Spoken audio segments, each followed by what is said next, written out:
Babe, can I tell you what I'm going to do today? What? Shoot toast. Shoot toast. But also, I'm going to go through my entire camera collection today. Yeah. And I'm only going to keep 2 cameras. What? Okay, 5 cameras.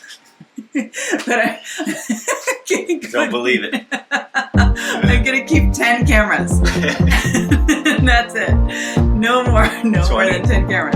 Maybe 15. One of a kind, hard to find. I can take you off my mind.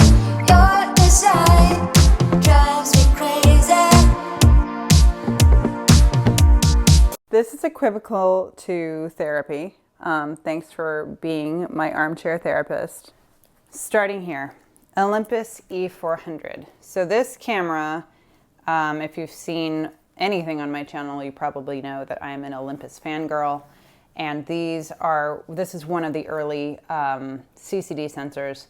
I love this sensor, and I happen to love this body because it was one of the last in the lineup, and I will absolutely be keeping this one. Panasonic DMC L1. Also original 4/3 sensor. This is like the first rangefinder style micro 4/3 body. You kind of look at the newest GX line, the GX9, the GX850 or whatever. They kind of share the same design language, but this is much bigger and bulkier because it did have the bigger lenses. This is also from like the early 2000s. This camera is awesome, like amazing. I really wanted to do a review on this, and maybe I will have a separate pile for like temporarily keeping for review, but then selling.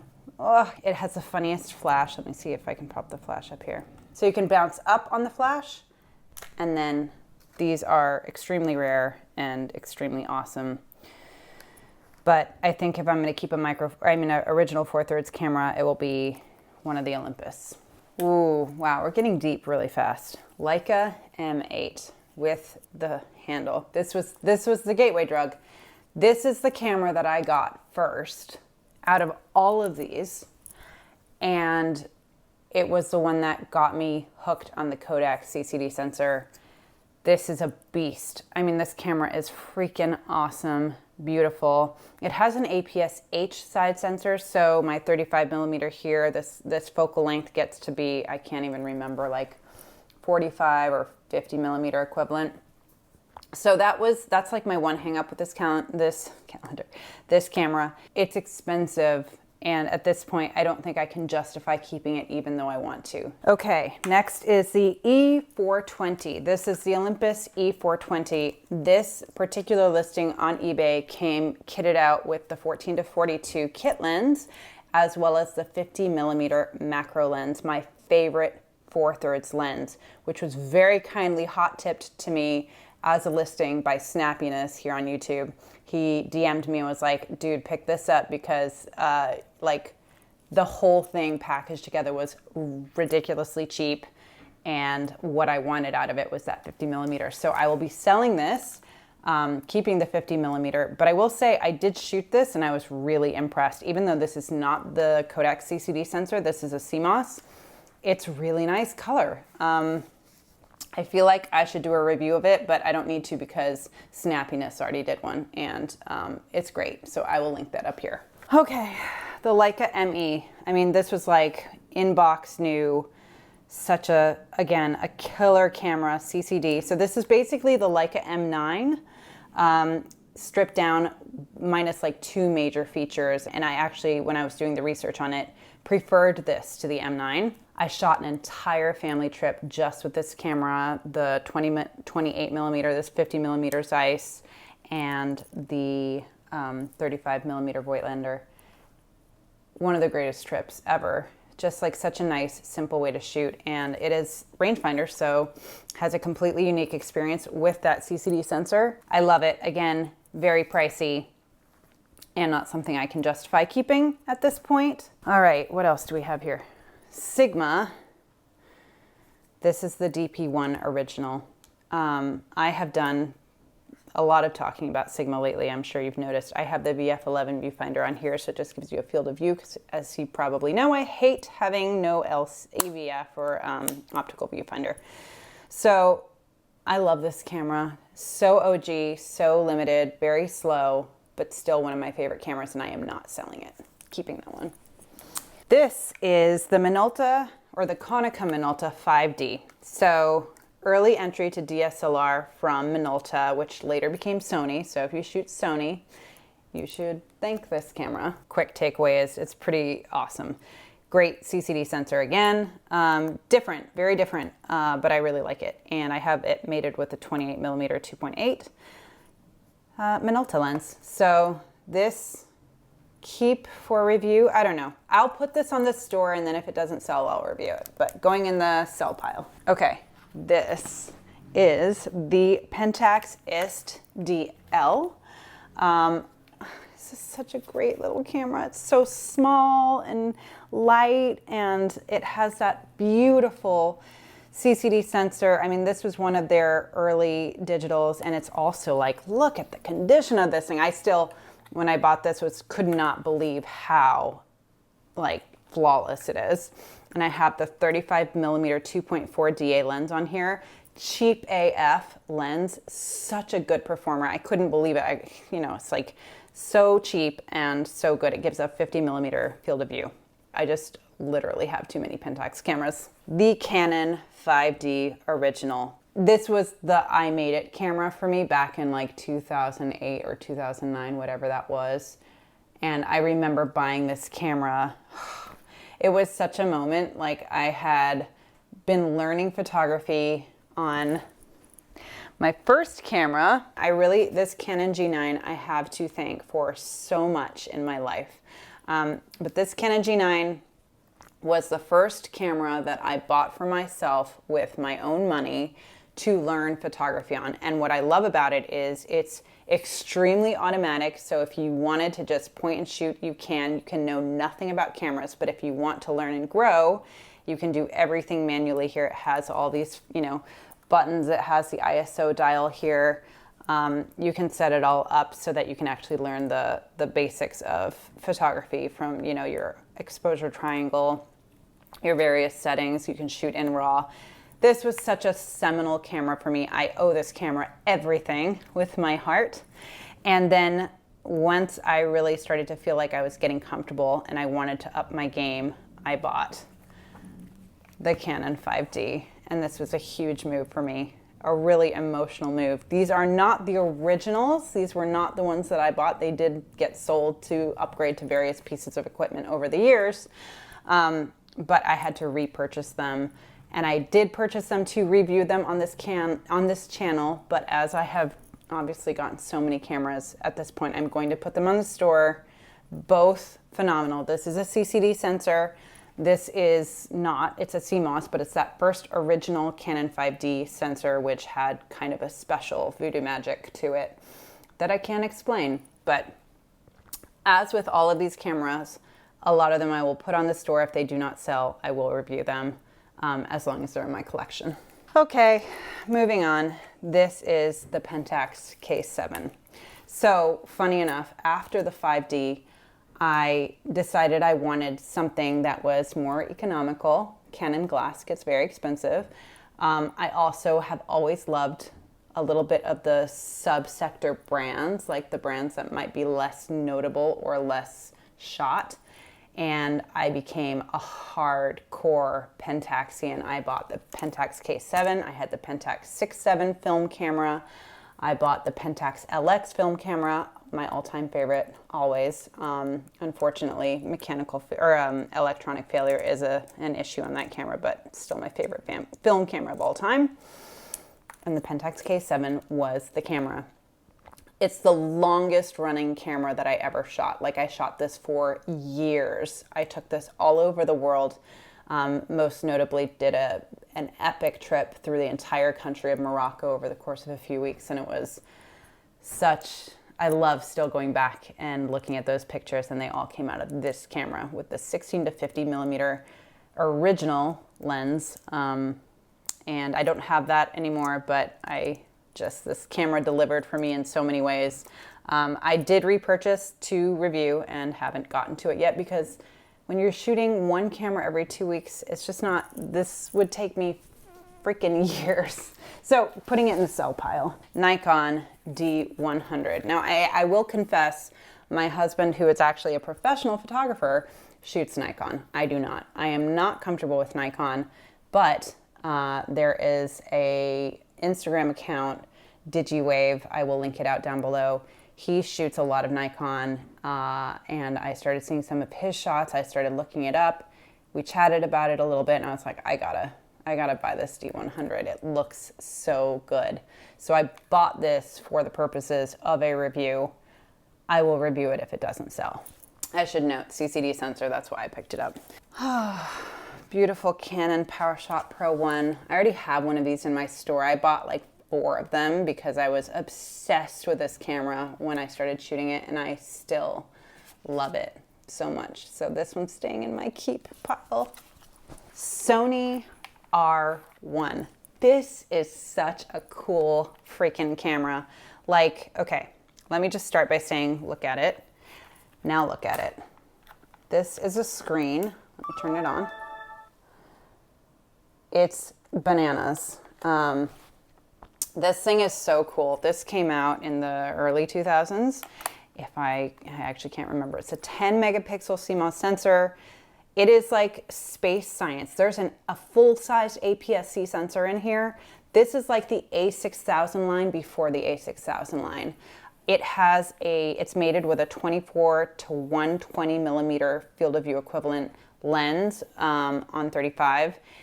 It's a Zeiss lens. I mean, the reviews of it back in the day were like, you buy this camera for the lens alone. The lens is killer. It's awesome.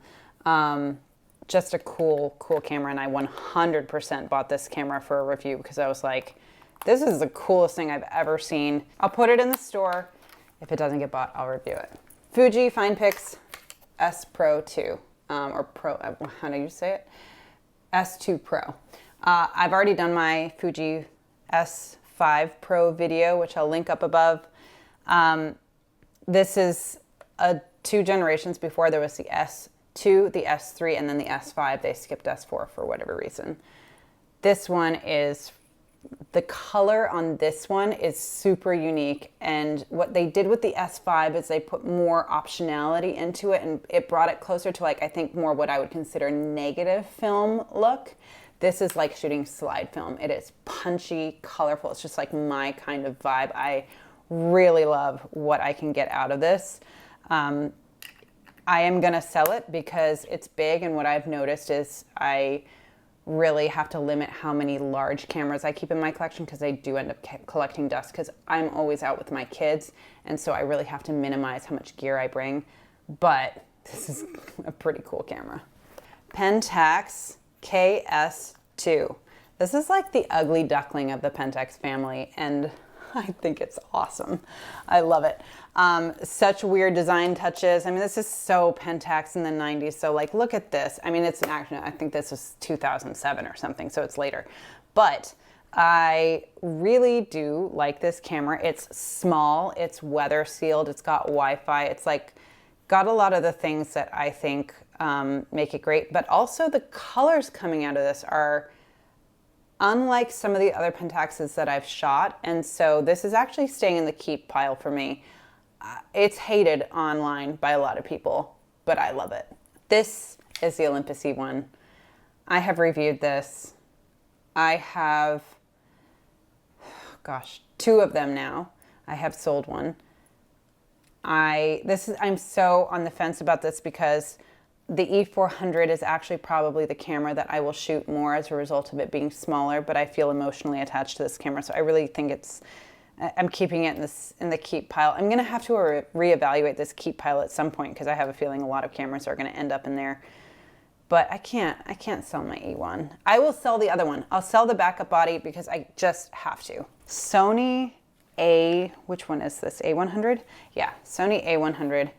I have a really interesting relationship with Sony. My uncle actually got me into Sony. I bought the very first A7. I bought the very first RX100. I converted my husband to Sony way back in the day. I mean, it's still one of my proudest moments.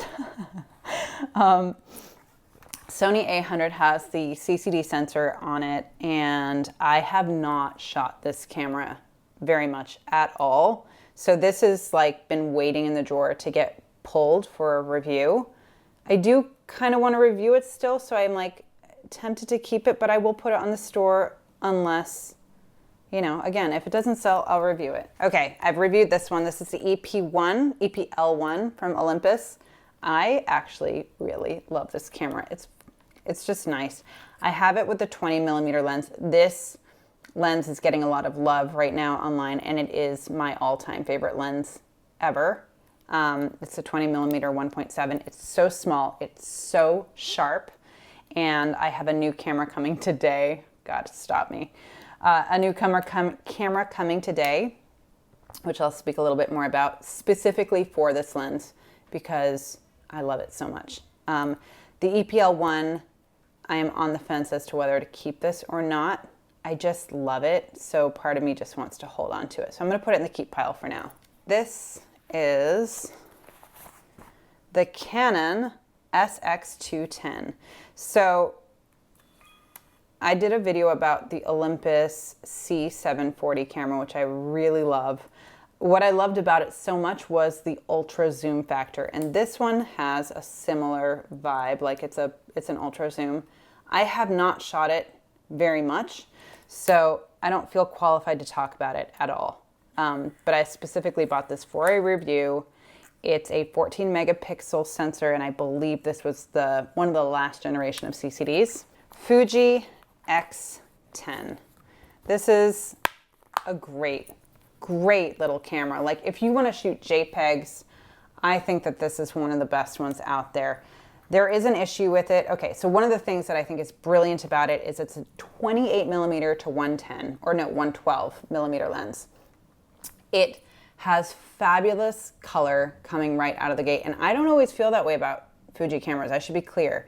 I have a weird relationship with Fuji. I don't always love their cameras, and I don't always love their color science, which is blasphemous in this day and age when everyone's like Fuji fanatic, but I'm not.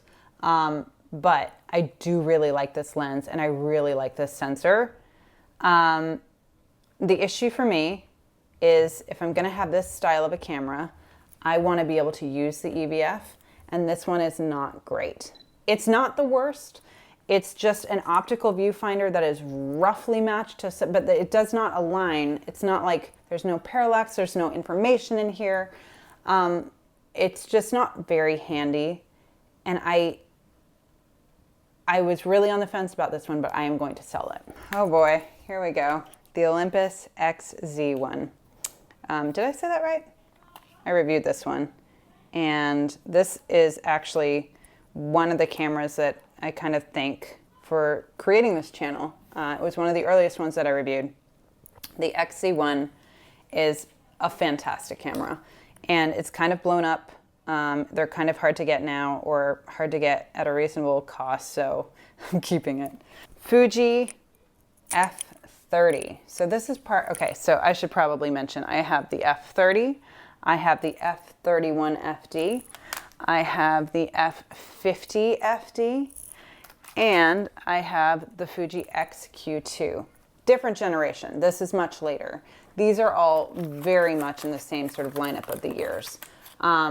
Different, you know, in sequence. So F30 came first, then F31 FD. This thing blew the pants off of the industry as well as the consumer market. This thing changed the game.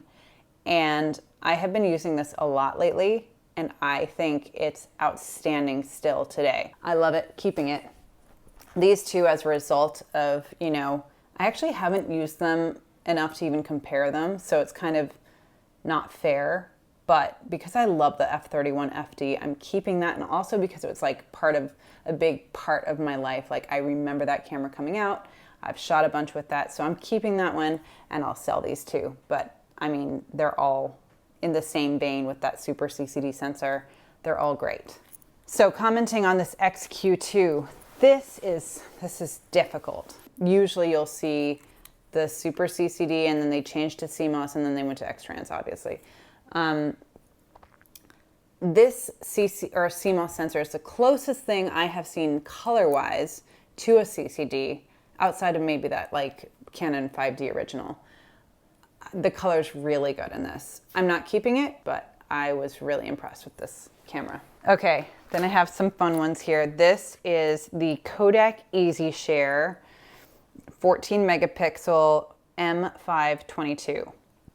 This is not an amazing camera. It's like, it has internal memory. It's just saying the internal memory is full, which is fun.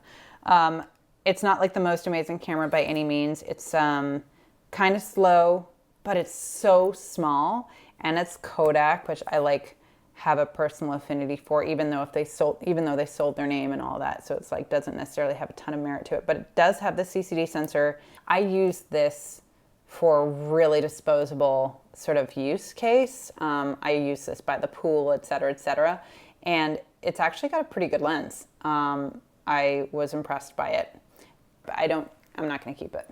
This one is like a soap bar. I mean, it's the funniest form factor and very similar situation, kind of just a fun disposable style camera. It's good though. Like all these cameras are good. That's the thing. Like these cameras are all pretty solid. I cannot remember why I bought this particular one. Again, I probably saw some images, liked them, and purchased. But yeah, I will be selling this. It is image stabilized as well. Okay, Olympus Stylus Tough. I'm keeping this one. If you've seen it, I did the Olympus Tough TG5 review. That camera was such a great camera for me because of my kids, and it was overqualified. So I ended up selling that camera because it was actually too good for how much I used it, and I got this one. This is an older one, but I'm keeping it because my kids love to shoot this camera. So staying in the collection. This is the Canon S95. A lot of you have messaged me asking what you should buy if you don't want to process your photos. This is frequently on the list of cameras that I recommend. It's nice, again, because similar to the Canon G9, which I also recommend, the colors are good coming out of the gate. These early Canons were really good with color, generally speaking. And so the color's good coming out of the gate. They're super auto, like everything if you want. But again, this can also shoot RAW and can be put into manual mode, and it has like a nice ring feature. Like, listen. It has that nice ring feature that you can program to different functionality. And it's just an overall awesome little pocket camera. In an effort to cull down, I will be selling this. This one is wacky. This is the Nikon Coolpix S1100PJ. This thing is crazy. There was an S1200 PJ, and then I think it stopped after that. I'm keeping this one. This has the craziest functionality of also becoming a projector, and it will actually project the image that you have shot onto a wall, video and photo. It is not the best lens, it is not the best camera, but it is the best party trick I've ever pulled out of my bag, and I love it. Keeping it. I'm not doing so well. This pile is looking kind of big. Okay, Olympus Stylus. What did this call? The Mini Mew, or the Mew Mini. This is such a cool camera, guys. Just look at it. It's so tiny. This was a well-loved camera in its day, and it's still very awesome. It takes great little pictures. It's 4 megapixels. It does have the, Olympus proprietary, but a lot of these older cameras, these XD cards, such a cool camera. I brought this to Hawaii. I loved it. It's like, technically all weather. I don't know about these days if I would trust the seals, but it has video, basic photo, and it's just a cool camera. I love it. The colors are great. I'm not going to keep it because, again, I'm trying to narrow this down, and I'll be selling them both. Fuji FinePix A101. This thing is so cool. I saw someone on Instagram shooting it, and I'm so sorry. I should remember their name so I can credit them here, but I don't remember who it was. Takes AA batteries, has one of these crazy smart cards as memory, and it's just a mad cool vibe. Like, it's so OG. I love the quality of the pictures, and it has like 10-second video clips or something. It's just like really nostalgic, and the pictures are actually really good. The color looks really good. I'm not keeping it. This is one that, again, you know, like probably takes up more space than use, but I do really love this camera. I mean, God, I've never met a camera I didn't like, right? This is the Minolta Damage EX. So this is EX500 or something. It had another name. And this is the craziest camera because this was an early modular camera. Like, think about the Ricoh GXR. This was kind of the first origins of that idea. And again, done by Minolta, who were like so cool and so cutting edge, and then just bit it and disappeared and became Sony. I'm trying to see if so this one is actually broken. It's just an artifact, an art piece on my dresser, but you could choose different lenses for it. So this was a 7 to 14, or no, 7 to 21 millimeter zoom. They had a prime, they had a telephoto. And then they had the craziest thing where like you could connect a cord from here to the body and like put your flash out here, and it was sold as like a scientific device you could use in doctor's offices or whatever. They were going to change the world, and then it fell flat. But artifact, so kind of doesn't really count. It's just a sculpture. Olympus E300, great camera. Love this camera. I've reviewed it. It was my first review, so it kind of sucks. It had no photos or anything like that in there, so I'm not even gonna like link it up here. Great camera. Again, another fun flash, another crazy design form factor, but crazy good photos. I love the photos coming out of this camera. However, if I'm keeping the E1 and the E400, I'm not keeping this. That's too many Olympus cameras. Oh, the Rebel G film camera. This is my mama's good old camera from the 90s. It's in perfect condition. It has like the 35 to 80 millimeter kit lens. Like, there's no reason for me to keep this. It's not a particularly special camera in any way, shape, or form. I don't know what I'm gonna do with this. I mean, it's my mom's. But it's like, I don't know. It's pretty basic. I don't think I'm gonna keep it. I think I'll sell it. Sigma SD2, no, DP2 Merrill. I'm never gonna get that right. Sigma DP2 Merrill. This is a killer camera. Like, way outperforms its form factor and its age. It has the foveon sensor, 30 millimeter equivalent, which is like a 50 millimeter because it's an APS-C size sensor. And it just, for a pocket landscape camera, there is no better camera to this day, in my opinion. Wow, hard to know whether to keep this though, because I am keeping the 24 or 28 millimeter field of view equivalent, which is a great pocket camera. Not nearly as good a performer as this in terms of resolution and all of that, because it's the original model. The DP2, this is, God, this, okay, I'm putting it in the keep pile for now. The Olympus C40. Sorry, there's like some gardening stuff happening out there. This is such a, look at this camera. I mean, I bought this 100% because I do think across the board in terms of digital cameras, if you want the CCD, there is no better lineup than the early Olympus point and shoot cameras. They are my favorite, hands down, far and above anything else. However, I have too many of them. This is a 4 megapixel.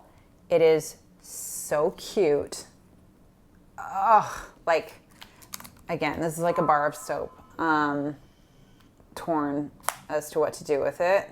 I'll put it on the store. I will not be sad if I don't sell it.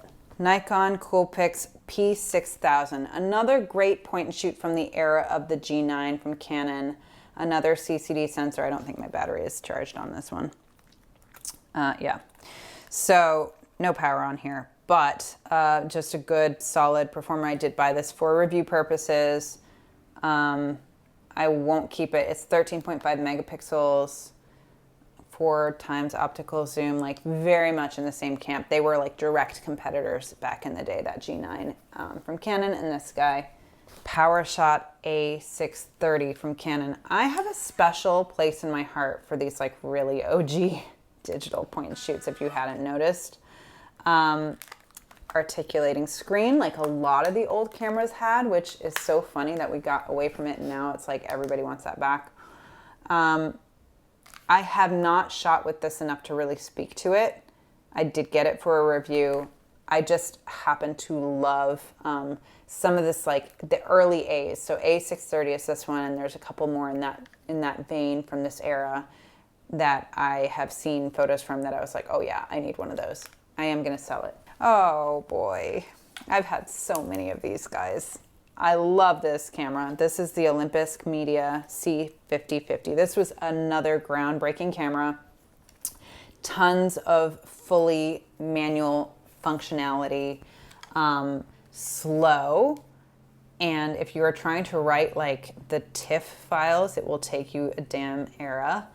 But I just love these. And I shoot the JPEGs actually. And then I actually will just tweak them a little bit in Lightroom, give them a little bit of a boost, like my Lightroom preset. And I just love the output. 5 megapixels, 1.8 constant aperture. So really fast, but it has a zoom of, it's a dramatic zoom. I mean, it's 7 to 21 millimeters, which I don't remember. It's like 24 to 70 or something like that in full frame equivalent. But a really killer camera. I don't know. I don't know what to do with this one. I don't shoot it very often. That's the problem. I have to think about, do I actually use it or am I just like in love with it? This probably falls in the latter camp because I don't shoot it very often, but I do love it. And it's in great shape. I'll put it in the sell pile. Pentax ZX30. This camera is a film camera. It has one of my favorite lenses. This 35 millimeter to 70 millimeter f3.5 to 4.5 zoom is a really good lens. Cheap, readily available, and good. So if you have a later film camera from them or a digital camera, I just know that you'll have the crop factor for the digital camera. I totally recommend this lens, by the way. If you hadn't noticed, but it has a macro functionality. And this was like, when I discovered this lens, I was like, what? How come no one talks about this? This is such a cool lens and it's so cheap. Anyway, so keeping the lens, but I will sell the body because it works, it turns on and everything, but the autofocus functionality is malfunctioning. So you have to flip into manual focus. All the exposure works, like it will, you just have to use it like a manual camera. But that being said, as a manual camera, it's not super easy. I mean, it's not hard, but it's not like you have a shutter dial and an aperture dial here. Your shutter is going to be just like back and forth, kind of similar to the Minolta that I just reviewed. You do it through like the zoom button, if I recall correctly. I haven't shot this in a while though. Can't remember. But because of the autofocus not being functional, I'm selling this because I just bought, and it's in the mail, another film camera that apparently the autofocus does work, but it's like the ZX50, so it's one model away. So I'll sell this one in the meantime. Fuji. This, I mean, again, just wow. Love this design like madness. This was intended to be shot this way. Here, let me turn it on. It has like the cutest little hello on the back. And then it has a really cool, this is such a cool camera. It's the Finepix 4700 zoom. This was gifted to me by one of the viewers, one of you guys out there. And I really want to review this. So I'll put this in the like to review pile. All right, what do we have here? I actually don't even remember. This is another classic Olympus. So this is old. This is 2.1 megapixels. This is called, what was it called? The C2040. Again, I think this is one of their like, it's a 3 times optical zoom. Just one more cool. I have an addiction to these cameras, so I just bought a lot of them. Nothing else to really say about it. It's just fun, cool, love the color science. Here we have a different kind of camera. This I bought not that long ago. I mean, it seems like not that long ago, probably 5 years ago, 4 years ago. It's a cool camera though. I really enjoy this. This is a 360 camera. This is an Insta360. I bought this specifically because I was doing a commercial. I was on a job and it was all about 360 experiences. And it was like Facebook was coming out with the whole thing. And so I was like, well, I have to shoot the behind the scenes with a 360 camera. So that's why I bought it. It was really fun. And then I took it to Grand Canyon, and that was really awesome to shoot the whole Grand Canyon hike with this. And it comes with like a selfie stick so that, you know, you disappear yourself and then you just like do the 360 experience in post. It was great. I haven't used it since. So it's just literally sitting in my cupboard. If you follow my channel, you saw that I just came out with this video. This is the Minolta Maxim 7000i. This was my father's with the amazing Always Stay Amacha on the back. And then I loved it so much when I started shooting it that I was like, I better have a backup body. Noticing a trend, like I have a backup body to a backup body to a backup body, because when I fall in love with a camera, I get really paranoid. So this backup body is in great shape, but am I going to use it? No, probably not. Oh, I have a card in here. So I will sell it. Okay, back here. Nikon D40. I wanted this camera so much back in the day. The D40 and the D90 were like instrumental cameras. Again, I was not a Nikon shooter, but one of my best friends who, you know, you may have seen me shoot with on my trip to Mendocino when I was using the Sigma SD4H. My friend Monica, she shoots Nikon, has always shot Nikon. So it's like Mamiya 7 on her film cameras, and then her Nikon, she's had a million Nikons. But so she always shot Nikon. I always loved using her cameras, and so the D40 was on my radar, and it is a CCD. It is so small. I mean, this lens is not small, but again, see, I'm trying to turn it off this way. Nikon goes this way. Just antithetical to everything camera that I know, but such a tiny camera, and it's really awesome. And then there was like a photographer online who I was like chatting with, and he was like, my favorite camera is the Nikon D40. So of course I had to get it, because it's like, I remember that camera. Bought it, haven't really used it, but did want to review it. So another one of those that will be on the store, and if not picked up, it will be reviewed. Oh, okay, back here.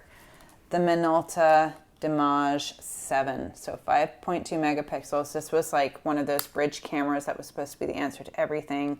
Had one of those really good lenses. So this is 28 to 200 millimeters with a macro capability. And again, just a killer form factor. I just love how wacky these things were. I just want a museum of these, which is basically what I've created.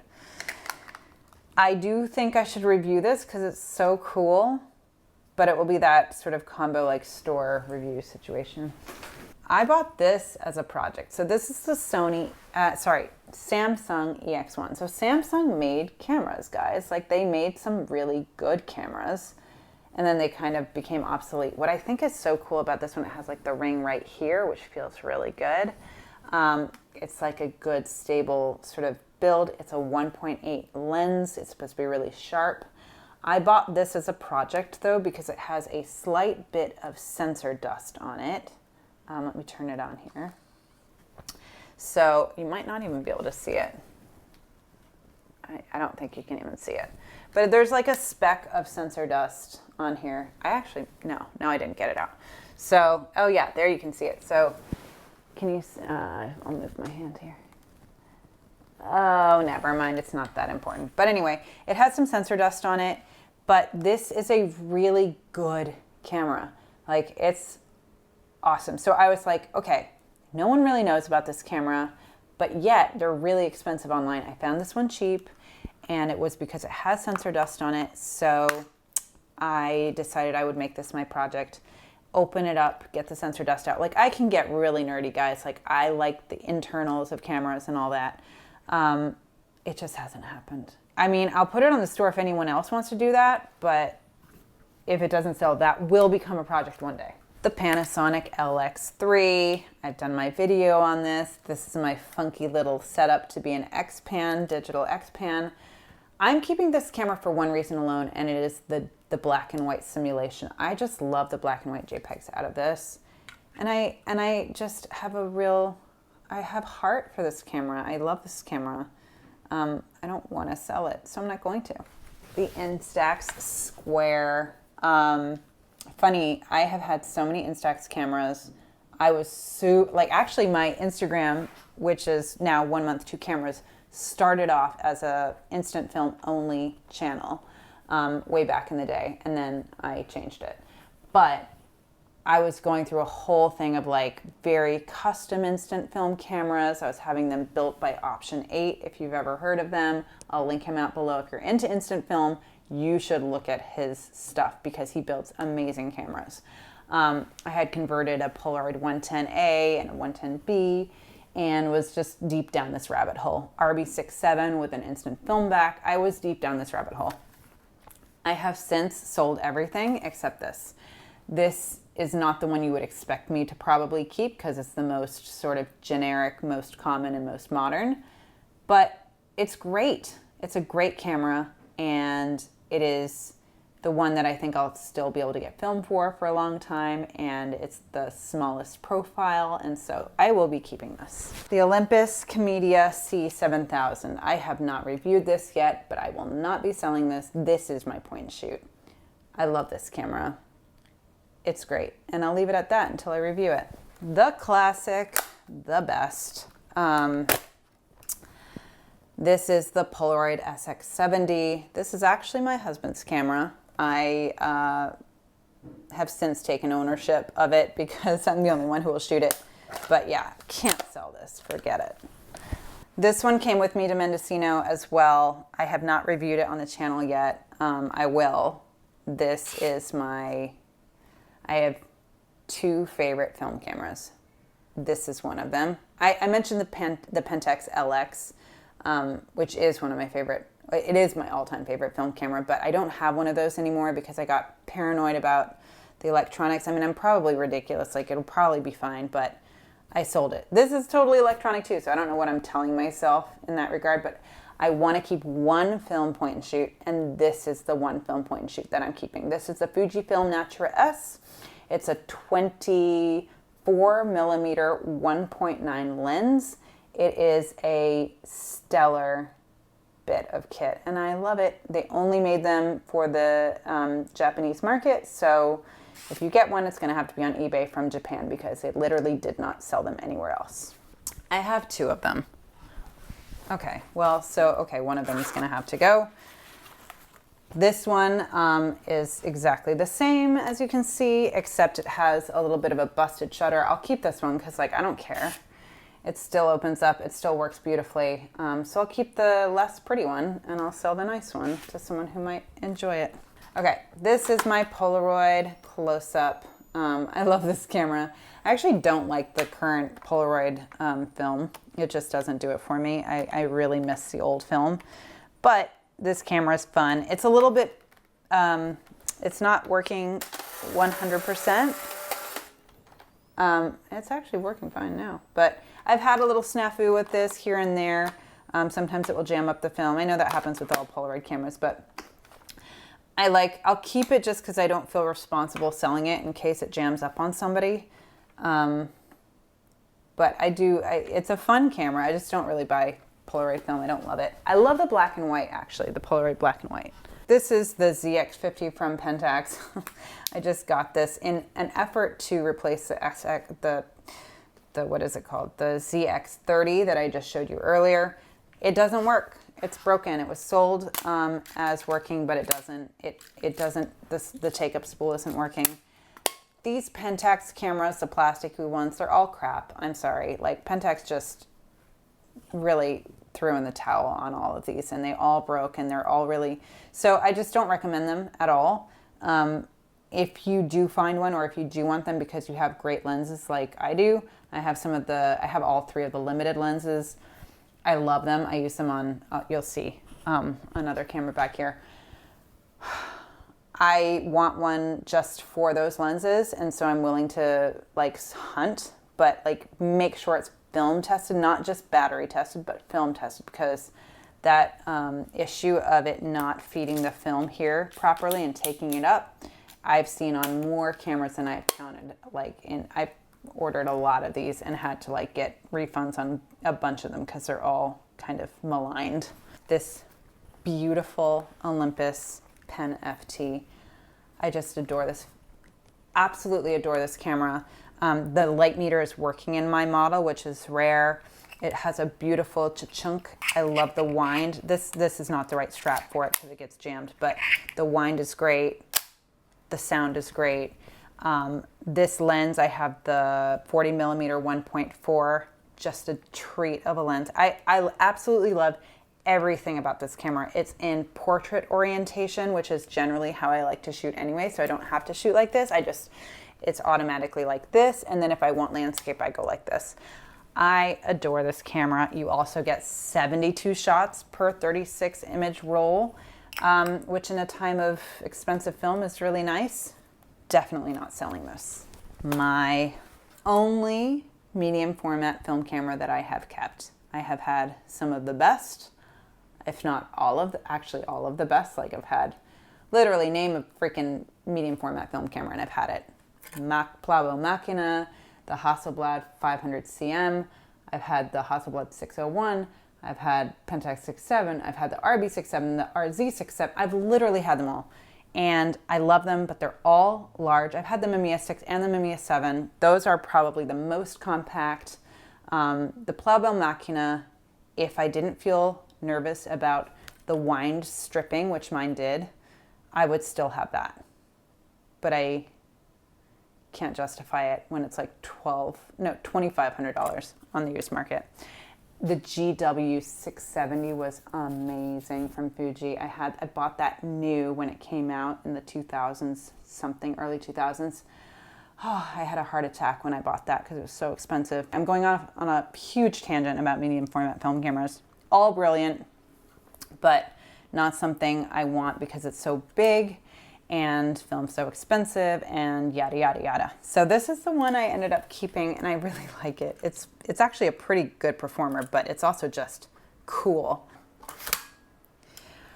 This is the Moskva, or the Moskva 5. It is a Soviet camera.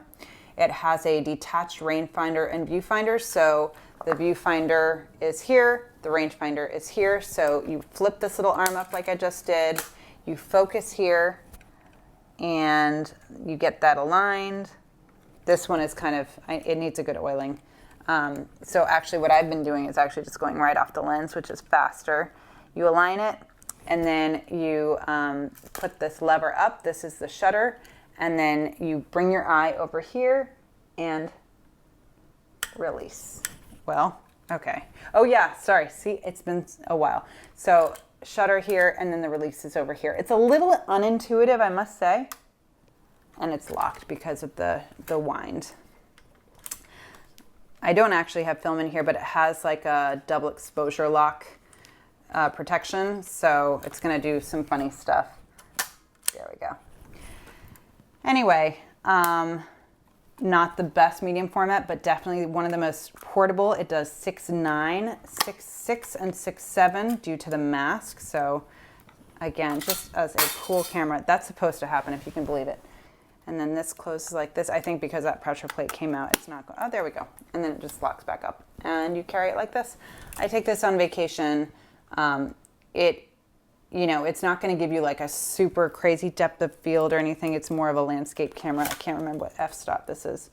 A 3.5. So you still get some nice depth of field, shallow depth of field if you want it. But it's a rangefinder style camera. So your closest focus is going to be like 1.5 meters or 2 meters. I can't remember. So I really use this more for landscape, just like general sort of environmental shots, particularly with that 6:9 format. So it's a cool camera. I'm going to keep this one just because I think it's awesome. So we're really close to the end now. I have 4 more cameras. So the first is going to be the X100V. Obviously the most, I think this is the most, 100% the most modern camera I own. It's such a good camera, guys. I am very on the fence about this camera though. It's really expensive. I have the 28mm wide adapter. Then it's obviously 35mm, and then you can do the 50mm. The reason I'm on the fence about this is it's a super, super good camera. It is definitely like, if I'm going to an event like my daughter's graduation or birthday or whatever, this is the camera I'm gonna bring, because it's the one camera I know I can rely on and like I'm not gonna have any issue with. But it's really expensive, and I have so many other cameras that I actually prefer shooting from a user experience. And I know this is again blasphemous, and Fuji, you know, I think is a great company, but like, I don't know why I don't love shooting this. I just don't enjoy the experience of it. I just love the output. I actually don't like the files, I should be clear. I don't like the raw files. I know I am saying all kinds of dangerous things, but don't love the raw files. I think the lens is outstanding. I love the JPEGs. But it's a lot of money for a camera that I don't use that often. So I'm really on the fence. I am gonna keep it for right now, but this may end up on the store eventually. Then we have this guy. This is a camera collection in and of itself. So this is from a gentleman named John O'Hearn, who lived in Connecticut. I bought this online. It's an absolutely beautiful full kit. This is the Olympus OM4. This is such, I mean, you know, this and the LX100, sorry, that's digital. This and the Pentax LX are 2 of the best cameras I've ever used in terms of just like killer metering, great functionality, and small form factor. I love all the old Olympus lenses. They're really compact. This one doesn't look compact. This is a 35-70, but they're generally speaking very compact lenses. I have a bunch of them in here. This is a zoom, so not compact, but 70-150 zoom. These here are the primes. The primes are stellar. I mean, they're all, the Zuiko glass, they just did not pull any punches. These things were really, really well constructed, and the optics are outstanding. They hold up on current mirrorless, like I shoot these on my mirrorless cameras. This is the winder for the camera. This is the 28mm, so small and so sharp. I bought this on eBay, but it was like this beautiful, really just impeccable kit. And so I was really curious to know a bit more about who this guy was. And I got a little info on the internet, thank goodness for the internet. But yeah, he was in the military and had a really storied career, and just clearly loved his camera. And I can only imagine what this camera has seen, but it's so beautiful. I do think I'm gonna sell this because, again, I'm trying to narrow it down to like 2 film cameras, because I just don't shoot all that much film anymore. But this is a little bit of a heartbreaker to think about getting rid of, because it's just so pretty. If it's not getting used, let someone use it. One of my favorite cameras. Saving the best for last. This is also a heavy camera. This is the Pentax 645Z. I started off with the Pentax 645D because of the CCD sensor in medium format, which is really cool, but is definitely showing its age. And I don't know, I struggled with that camera. Like sometimes it just like hits so hard and you're like, oh, this is amazing, but it was just really limited. So I did want to try the 645Z. At that point, I'd already amassed a collection of lenses that I love. I will say, as far as medium format digital goes, and I'm not talking about like the really expensive Hasselblads that are at a full true 645 format sensor. I'm talking about the crop 645 format sensor. So the Fuji GFX line, for example. this, you know, some of the other Hasselblads. This is my favorite.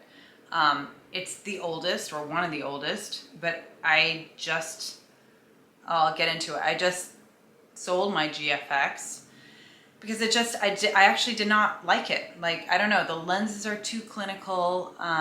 You can adapt, but I didn't find any lenses that I particularly gravitated towards in terms of adapting. My M mount lenses weren't really holding up on there. I've seen people do it. Like, there's definitely a lot of people out there doing great work with it, but it just wasn't for me. This one is heavy, but ergonomically has the best feel of any camera I've ever shot. It's just so satisfying. I got this specifically to document my father, who lives in Tahiti and hasn't been in great health. He really, really declined during the pandemic. And I went out to see him when I finally could fly again, which was, you know, just about a year ago. And I really wanted something to capture him with that I, you know, felt would withstand the test of time. I can't justify keeping it just because of how big and how expensive it all was, but it is truly one of my favorite kits of all time. And I brought this whole thing with me to Tahiti and just shot that project with it, and I couldn't have made a better choice. It was really meaningful, and I'm really happy with what I got. So like I said, the GFX, I had to try it. So I had the GFX 50S, I had the 80mm 1.7 lens, which I still have actually. I'm gonna put that on the store. And I had a really lovely young guy visiting from San Jose email me or message me or whatever, and was like, hey, would you trade? And I was like, well, no, but I guess maybe. I love cameras. Okay, what are you trading?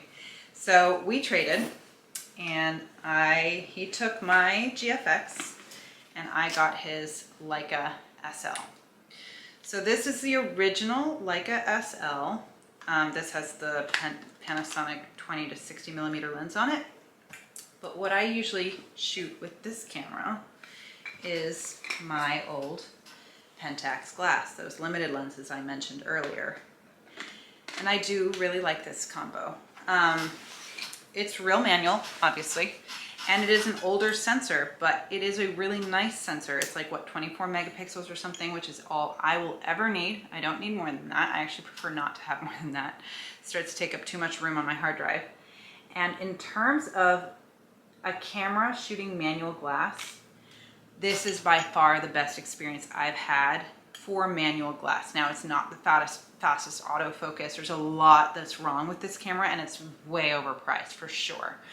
Had it not been a trade, I would not have gotten it. But because it was a trade, I, you know, have been testing it out, and so far I'm really enjoying it. And I do think they've done something to the sensor, optimizing it for M mount lenses that have, you know, more of a vintage pedigree. And so they've really figured something out with chromatic aberration and really dealing with what these legacy lenses can kind of do to modern sensors. It's very different than shooting it on even probably a Fuji or certainly a Sony A7 series, etc. They figured something out. So if you have vintage lenses and want to use that on a digital camera, this is definitely the one I would recommend. It handles them really nicely, and I enjoy that experience. There's a camera missing. I didn't cover my Sigma SD Quattro H, which I will never sell. I have said it on this channel.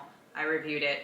It is my all-time favorite camera. Like, if I had to get rid of everything, the one camera I would keep is this one. Then I have my Olympus EM5 Mark III. Such a great camera. When I had no other video camera, I have the Sony ZV-1, which is recording this. Before I had that, and I did not buy that, that was a gift. Before I had that, this was my perfect camera because it is small. I love the lenses. It's Olympus Color Science. I like everything about it. And it was perfect because it was a hybrid video and stills camera. It was everything I wanted at, like, you know, an economical price point. I was super happy with it. If I wasn't in a headspace of really trying to clear my cabinet, I would absolutely keep this. I have a couple of video cameras. So good old Handycam Sony This is one of the best ones they made for like the end of the CCD line. So this is a CCD TRV66 camera. I love it. It's great quality, you know, for like a very nostalgic vibe. It's a super good camera. This one happens to have something damaged with the sound input, so it does not record sound. It's all what we call in the biz MOS. So it's just picture, no audio. It's also big, so I'm gonna sell this. And then this is my replacement camera. Super tiny and perfect for a mom on the go. I don't use it a lot, and it needs to, like, it's a little bit finicky, but this is a Canon FS200. It is so small, I could not say no to it, and I love it. So I'm keeping this. Okay. The one camera that I am very mystified by right now because I can't find it, but it's absolutely staying in my collection, is the Pentax K10D. That is one of my favorite cameras. Again, early CCD in that like upper megapixel range. I think it's 10 megapixels, or no, 8 megapixels. 8 megapixel club, yeah. Just love that camera. And again, with all of my sort of these Pentax lenses, the 43, the 31, and the 77 limiteds, I use that camera, and just the colors are beautiful coming out of it. So those are the keepers. I don't think I've quite narrowed down as much as I need to, so we're gonna do a final round. This is my kid's camera, so I'm not counting it. This is my husband's camera. I'm gonna disqualify that. Keeping this Leica, keeping my Pentax K10T, keeping my Olympus C7000, keeping my Sigma DP1, selling. My DP2 Merrill, I'm gonna sell this, okay. My Olympus E1, putting it in the sell pile. Pen FT, keeping. I mean, this is my dad's camera. I'm not even gonna count that. All right, Natura S, keeping. What are we at? 8, oh shit. I will sell the EPL1 body, but the lens will go to the new EM5 Mark I. This is how you get down this rabbit hole. 11, 12, 13. Okay, I'm gonna make this easy on myself. I'm just gonna keep these. Because listen, it's more than I committed to, but it's so much better than where I was. Let's see, 1, 2, 3, 4, 5, 6, 7, 8, 9, 10, 11, 12, 13, 14, 15, 16, 17. It's under 20. Baby steps. Thank you for bearing with me through this insanity. I will now be photographing these for the rest of the day to get them on the store. I'm ready for a nap.